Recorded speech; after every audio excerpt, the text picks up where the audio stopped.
Welcome back, folks. It's 19 minutes before 8 o'clock. Remember, if you're heading into your place of work, your place of endeavor, and you're attempting to get there before 8 a.m., then you should be there by now. And if you must be there, you can continue listening to us on tv6tnt.com and also on 87.7 FM. Well, let's talk some more art. The performing arts, very important to the development of a society. And in recognition of these matters, we have in studio for the Caribbean Spoken Word Festival, Mr. Mtima Solwazi. Very good. Very good. Yes, I got that right. Good. Correct, so that's correct. one. And we have Wendy Motion Brathwaite. Hi, how are you doing? Great. So these two persons are here in celebration of the spoken word, and there is a particular festival that they are here to promote. Folks, welcome to Morning Edition. Thank you. Good. Morning. So, Wendy, let me begin with you. In terms of what vocal is all about, could you explain what vocal really stands for? Vocal is a collective of artists out of Canada, representing various islands of the Caribbean diaspora.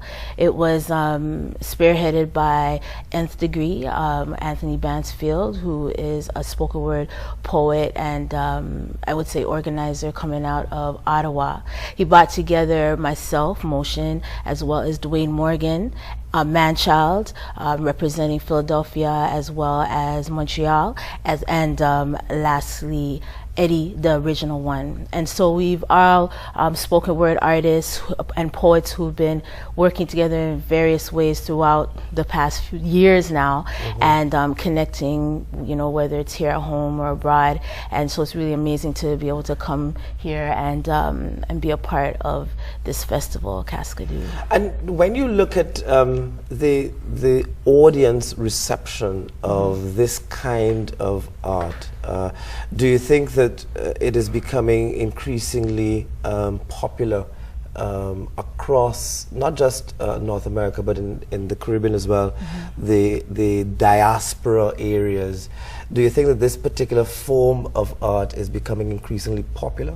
I would say that it's always been popular in various forms, whether it's from, you know, the lyrics of calypso to storytelling, the stories of Anansi, to dub poetry. I think that I know that it's always been a part of our culture from very ancient times. It just comes into different forms depending on the generation and the era of our existence on this planet.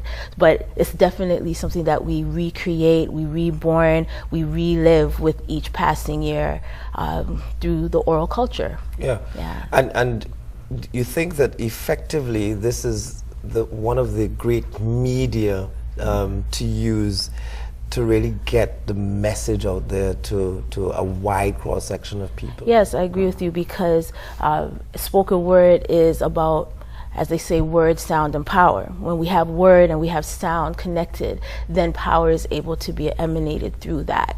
We are not only able to read the word on the page, which is also an important way of communicating, but you can also use the voice, music, tone, pitch, volume, you know, all of the above to affect how you are being received. And then with spoken word is also a reciprocal relationship. Your audience or our audience is part of the performance, just like a storyteller is their listener who might say crick crack or whatever may be the call and response or the party rocking that lives, whether it's in hip hop, etc. It always seems to like I said, reborn, and no matter where we are on this earth, it comes out in some type of form, whatever language. That's excellent.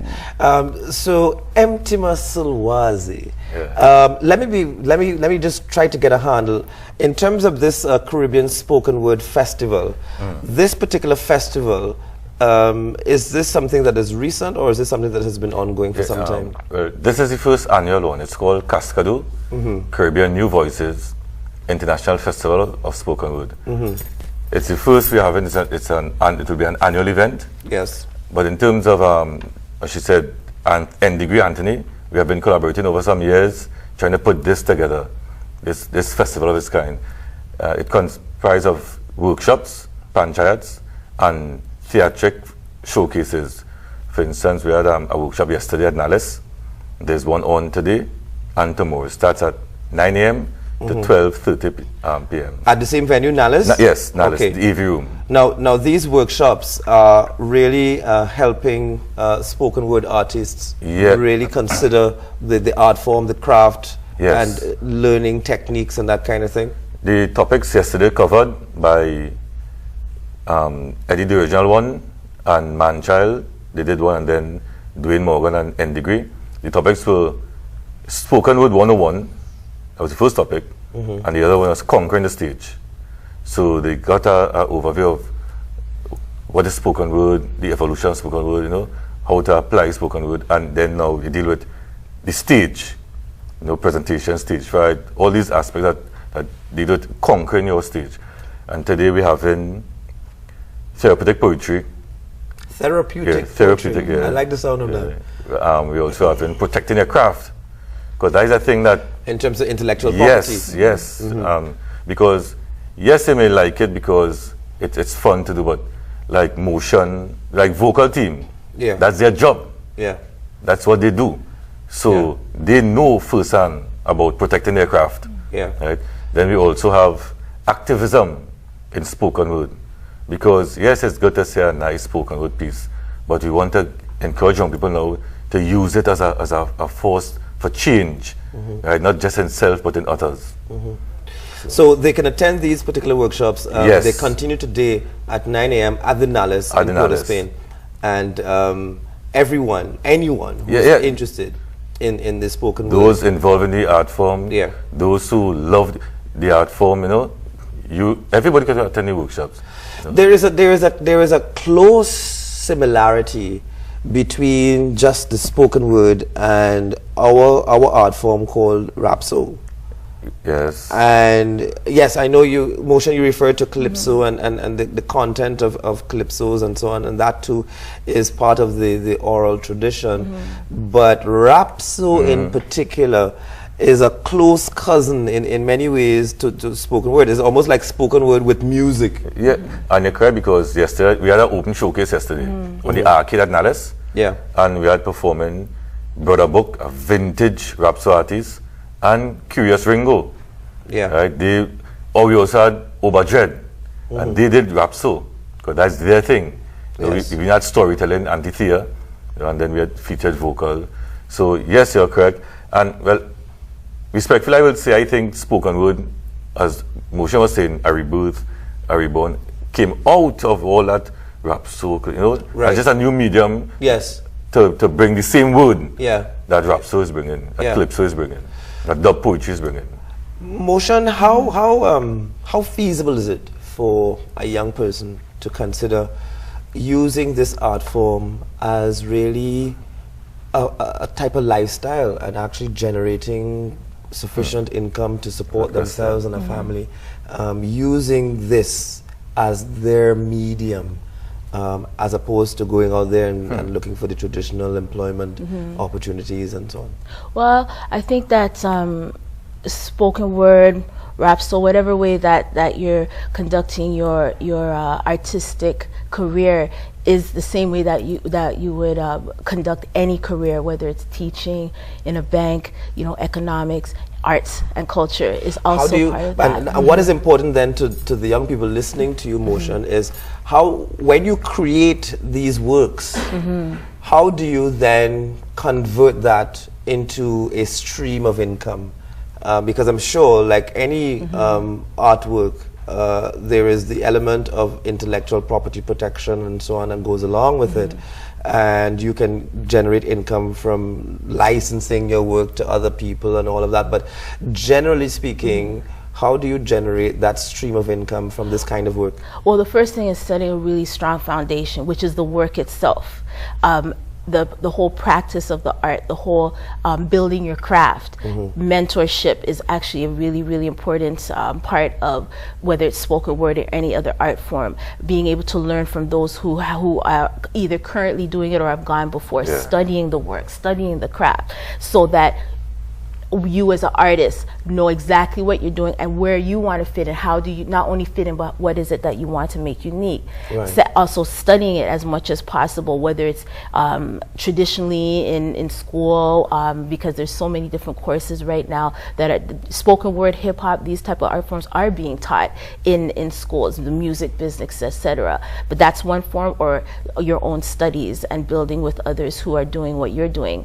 I would say thirdly is also being able to, the same type of thing in economics when you have to sort of diversify your portfolio, diversifying how you attack your career. So performing is an element, publishing is another element, teaching is another element, organizing and promoting is another element. So even when you look within vocal, you'll see that there are artists within us who do all of the above, who have certain talents in, whether it's in arts leadership or in spoken word promotion and creating events. Others are mentors. Some are recording artists. So not feeling that there's only going to be one stream of income or one stream of output for and dissemination for your work. You really have to, as all artists do, look at create several streams. Exactly, several streams, because you know, it's not the same thing as like, okay, every 2 weeks, you know, or every 2 weeks you're at this particular venue. Exactly, and you know this is where your paycheck is coming from. An amazing thing also is creating your brand, the brand who you are. iEmotion, Dwayne Morgan, Mad Child, Nth Degree, the original one, and people knowing, okay, that this is your brand. This is you're not simply an artist, but you're also an entity. So whatever our name is on, whatever we're doing, you bring a certain quality to the work, and others will also expect that. And I say lastly is networking. This is why we're here in Trinidad and Tobago. This is why others have gone to Africa or to around the States, across Canada, because of the network. You cannot do this alone. It's definitely a community and communal movement. Great. And Mtima, as far as this particular festival is, we just want to just give me the final date. No, well, apart from the workshops, we have 2 other events Thursday and Friday. Right, so you have an event Thursday and Friday, starting? Thursday, we're at Woodford Square. Woodford Square, and Friday? From 3 p.m. to 5 p.m., called Guerrilla Poetry. And then in the Panyard in Pandemonium from 7 to 10. On Friday? Thursday. Yeah. And then Friday, we end in style under the trees at Normandy. Under the trees at Normandy. 7 to 10. 7 to 10 on Friday. Yeah, so we ask everyone to come out. Yes, and support. You all to come out to cover the events. Yes. Right. It's open and free to the public, except the Normandy. It's a cost of $50. A small cover. Very small. Yeah, at the gates. Just to cover your basic costs. Right. Okay, folks. Thank you so much. Thank you for being here. Motion, thank you for being here. Mtima, Solwazi, thank you for putting all of this together. And certainly, I think young people looking on are going to be looking at this as an important avenue to generate, new careers. We are going to be back with the 8 o'clock news and wrap up today's program. So just stick with us.